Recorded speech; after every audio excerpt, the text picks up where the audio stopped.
Hello, ladies and gentlemen, Rosie here, and today we're going to go over commentary on a game I had as Mad Eyes. Mad Eyes, if anyone doesn't know, is one of the more difficult characters in the game, and I'm not going to pretend I'm expert on playing him. I've only recently started, and I'm still not at the game's higher ranks. I'm still ranking up. I just hit rank 3 of, 8. So this is not some extreme high level stuff. This is just some pretty basic kind of stuff. Okay, so let's go over the first thing. Your first job as Mad Eyes is to find where they are. Okay, so you come over, you go to the first console you see, and you just kind of click around and look for them. This can take, this can like, this can take a little bit. This is one of the games where it kind of takes a little bit. This team's a little slower on figuring out where they're gonna go. And it's not like we're not looking. We kind of check every machine. We're looking for them, bro. And we just kind of click around. Looking for them. Clipping on our computers, bro. The computer character. One strength of this character is his ability to pressure. He's got some pretty good map pressures. You'll see later. Okay, we found him. 2 of them, which is not great. Okay. We found our victim. We can chase either one. We're going to chase Prospector, okay? We have to bring a teleport. We have teleport. You got to pick the Cypher machine. It can kind of be disorienting at first. My advice is to pay attention to your stain. As you can see, our stain is right there. That would be our stain right there.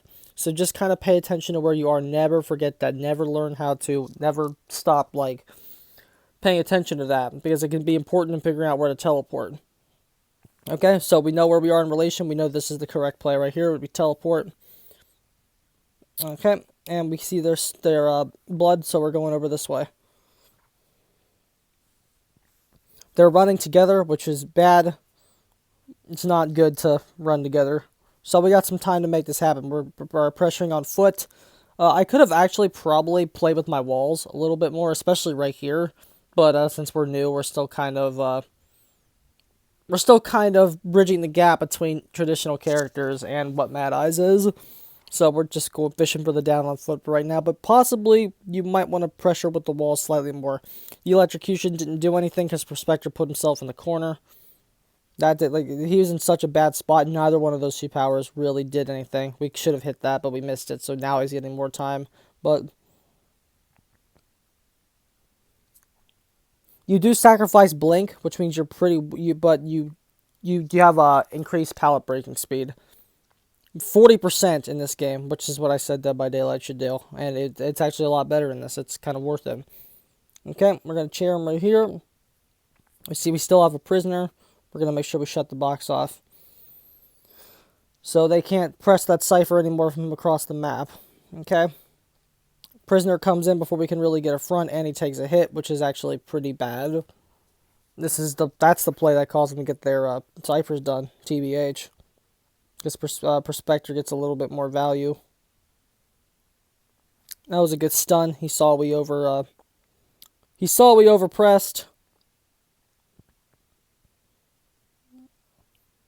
Here's where we're officially starting to lose time because they had a Tide Turner. 3 ciphers left. It's still not a big deal. Our late game is very, very strong. So we know we can still force this. We don't want to lose this. Boom. Okay, we got him. Okay, so 2 ciphers left, second chair. It's looking like we're losing right now, but we still have some pressure on the board. We have a prisoner that's halfway done, so we're looking for him. And we actually get lucky and find him right away. So we're able to throw some walls out at him. He's kind of trapped, and boom, he's down. Just like that, we've downed somebody, and we didn't even had to leave the spot. Which means he's incapacitated for a little bit. We miss a cord. We actually miss people. If you look back, this is something I gotta get better at this stuff. You can see the coordinator coming from the, she's right up here. There, we missed her. We missed her, bruh. Pretty bad. So we could have harassed her a little bit with the walls and possibly, but actually, wait, we do kill Prospector. She actually could have saved him if she committed, but she got scared. I think that's what happened. I think she got scared. Okay, he's still down. We know where he is. We were checking it. We were verifying which cipher it was, and so now we're here. He unbreakable's up, which is fine because we still have a wall, so that pallet is kind of guarded from him. He probably would have made that pallet if our wall wasn't there. Messing with the terrain is always good. That's why his character's decent. Even though he's the most nerfed character in the history of the game, they just keep nerfing him for some reason. He's still strong, bro. We're trying to find which one is rescuing, but we don't find her. It's the cord comes in. We find Doctor, though. We give her something to do, even though she can heal it. It's not that good. So we're gonna take our flare gun here. We know what's going on right now around the map. There's no ciphers anywhere near done. So we're actually doing pretty well. We're gonna vault the window to we're vaulting so we can force him to vault the pallet because we know he's still in. So we're trying to keep him contained in the corner is what's going on. He decides to try a transition. Doesn't really work. He should have went to the pallets on the right. Our pallet breaking speed just came in clutch right there. Because he went for a greedy transition. He went for a normal transition against a normal pallet break, but we have 40% increase, so he can't get as much distance. He pays for that. Okay, so we're still looking for Cord. Cord is a one-hit down. Doctor shows up. I don't know if this guy just quits, or I don't know what was up with him, but he's the one who they might have popped the ciphers if he did not do what he did.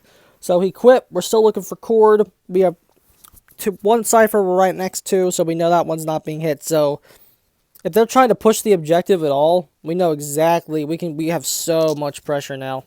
It's crazy because we can just be anywhere on the map at once. That's why I think this character is pretty bonkers insane. And so we find Cord, put the wall up, easy down. We know where we're going because there's 3 ciphers left. Easy teleport. He doesn't use he uses teleport to secure chairs. I think that's one thing that's really keeping in mind. He's one of the harder hunters in the game, but if you have a decent map awareness, he's not. You can play him pretty decently.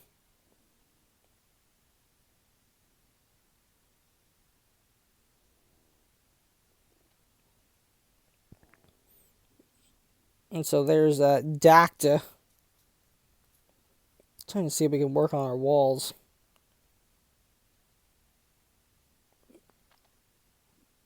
I'm at the point where I'm just trying to work on stuff.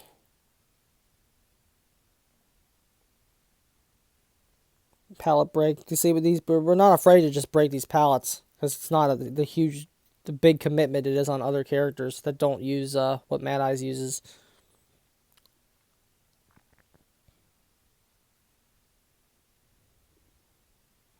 So there you go, bro. That's pretty much the game. We put her in the chair, and then Doctor gets a hatch. We do harass her a little bit. We could watch that. So we hit her, and then we needed to actually trap her here. We were just going for straight hits. We didn't actually try to trap her, which is what we needed to do. So yeah, we missed her there. So we teleport, but she gets hatched. Oh well, doesn't matter. So yeah, that's just some basic Mad Eyes stuff right there. I'm still really learning him, but for where we are, I think that was actually not too bad. We secured 3K with one of the harder characters in the game. All right, lads, GG's. He can be kind of complex, but I think he's fun. GG's.